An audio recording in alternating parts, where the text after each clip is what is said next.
ধারাবাহিকভাবে আমাদের সাইলো গুদামের নির্মাণ কাজ সমাপ্তির পথে। আমরা সহসাই এটার মধ্যে মালামাল রাখতে পারবো ইনশাল্লাহ।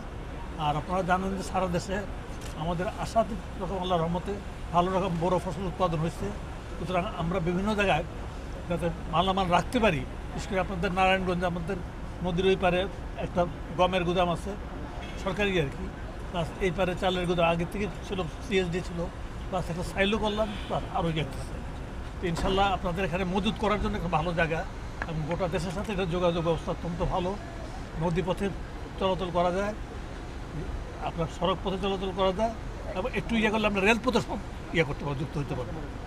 আসলে আমাদের বিশেষ করে মধ্যবিত্ত সমাজে আমরা বলতে গেলে সকলেই প্রায় একবেলা রুটি খাই। আগে কিন্তু 3 বেলায় বাংলাদেশের মানুষ ভাত খেত। তো এক্ষেত্রে আমাদের গমের চাহিদা বছরে বর্তমানে কমপক্ষে 70 লক্ষ টন, কিন্তু আমাদের দেশে আভ্যন্তরীণ উৎপাদন হচ্ছে 10 লাখ টন, বাকি 60 লাখ টনে কিন্তু ইম্পোর্ট করে, এবং ইম্পোর্ট বেশিরভাগই কিন্তু বেসরকারি।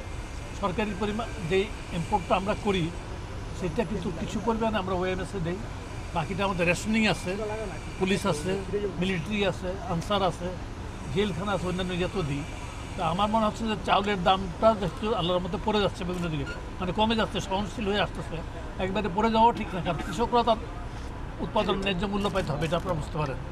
আমরা ওইদিকে কিন্তু কেয়ারফুল, যাতে কৃষকরা যাতে ন্যায্য মূল্য পায়, তারা যাতে উৎপাদনে যাতে তারা উৎসাহী হয়। তো সুতরাং ওটার দামটা যদি কমান নয় আরটু কমে আসে, আটার দাম ইনশাল্লাহ কমে যাবে। চালের দাম ব্যস্ত ছিল, আবার কমে গেছে, অনেক কমেছে। প্রায় দিকটা আপনার আজকে থেকে 80 কাগজই আছে, অনেক কমে গেছে। আর টিসিবির বর্তমানে বাণিজ্য মন্ত্রণালয়ের যিনি মাননীয় উপদেষ্টা আছেন, তিনি আপনার প্রচুর ভুয়া কার্ড ছিল, এগুলিকে বাতিল করে আবার নতুনভাবে দেওয়ার জন্য ব্যবস্থা করেছেন। নতুনভাবে আবার নতুন স্মার্ট কার্ড দেওয়ার ব্যবস্থা করেছেন।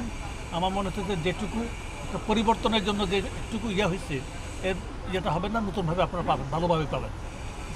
আমি তখন তার বাড়ানো যাবে আল্লাহর রহমতে। আমার মজুদ যদি বাড়ে এবার যেভাবে আল্লাহর রহমতে বড় উৎপাদন হয়েছে, এতে করে আমরা ভালো একটা মজুদ গড়ে তুলতে পারবো।